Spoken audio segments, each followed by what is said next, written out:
Hi friends, welcome back to my channel. In today's video, I'm so excited to share with you how to make these 2 easy Disney DIYs for Halloween.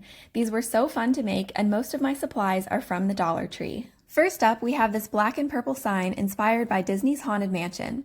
For this project, you'll need one of these plastic serving trays from the Dollar Tree.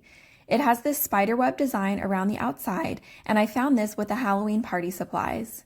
You'll also need a piece of fabric to be your background. This was also purchased at the Dollar Tree, but if your store doesn't carry a lot of crafting supplies, you can usually find fabric scraps at craft stores like Joann's and Hobby Lobby as well. And finally, you'll need some letter stickers, a piece of cardboard, and some glue. So the first thing I'm doing is cutting a piece of cardboard to fit inside the plastic tray. It doesn't matter what color the cardboard is because we're going to be covering it with fabric. So you could use a cardboard poster like I did, or even a piece of a cardboard box. Then I'm cutting the fabric down to size, leaving some extra to hang over the edges of the cardboard. I found I only needed about half the fabric, so I can save the rest for another project. Place the fabric upside down on your table, add the cardboard on top, and use your glue to secure the edges of the fabric to the back of the cardboard. I'm using E6000 glue because that's just what I had on hand, but hot glue will work just as well. Once that's dry, glue the board to the plastic tray. I found that the tray wasn't quite laying flat on its own, so I'm putting a heavy book on top of the project until the glue is completely dry. After the sign is dry, we can add our lettering. You can buy letter stickers and stencils at the Dollar Tree, but my store didn't have a very good selection, so I purchased these stickers at Hobby Lobby for 50% off. I'm spelling out the phrase, "Welcome Foolish Mortals" from Disney's Haunted Mansion.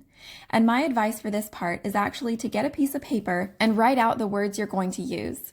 Then figure out what letter is in the very middle of your words and place that letter in the middle of your sign first.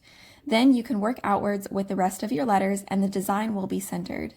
Here's the finished product, our Dollar Tree Haunted Mansion sign. You could prop this up on a countertop or bookcase, or add some hardware to the back and hang it on the wall. And you have the perfect sign to welcome guests into your home for Halloween. The second project I want to share with you guys is this Ghost Mickey. I was so inspired when I saw this galvanized sign in the crafting aisle at the Dollar Tree.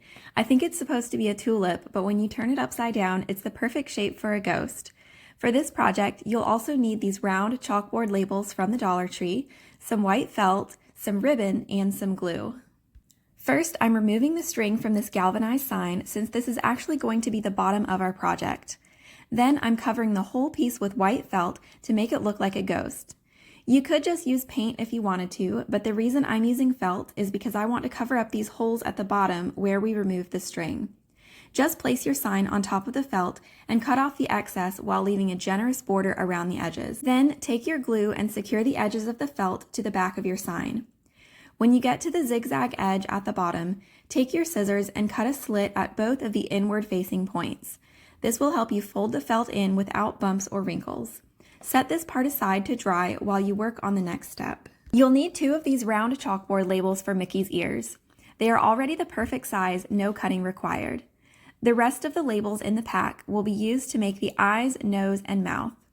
If your Dollar Tree doesn't carry these chalkboard labels, you could use a piece of black construction paper instead. For the face, I downloaded an image that I liked, cropped it to only show Mickey's eyes, nose, and mouth, and used Microsoft Word to size the image to about 3.5 inches wide so it will fit on the chalkboard labels. I'll put a link in the description for the image I used. Then I printed out the image, cut out each piece, and traced it onto the labels. Take your time in cutting out the labels, but it's okay if it's not perfect. Once you have your finished pieces, attach everything to your project with glue. The ears will attach to the back and the face pieces will attach to the front. Finally, we need a way to hang our Mickey ghost on display, so I'm cutting a piece of this black and white ribbon to attach to the back of the project. This will create a loop so you can hang your Ghost Mickey on the wall, on a doorknob, or anywhere in your home. I hope you enjoyed making these Disney Halloween DIYs with me. If you did, be sure to give this video a thumbs up and check out my video on how I created a DIY display for my Disney pins. I would love to continue this Disney DIY series on my channel, so make sure to subscribe and hit the notification bell so you don't miss any future videos in this series. Thank you guys so much for watching, and I will see you next time.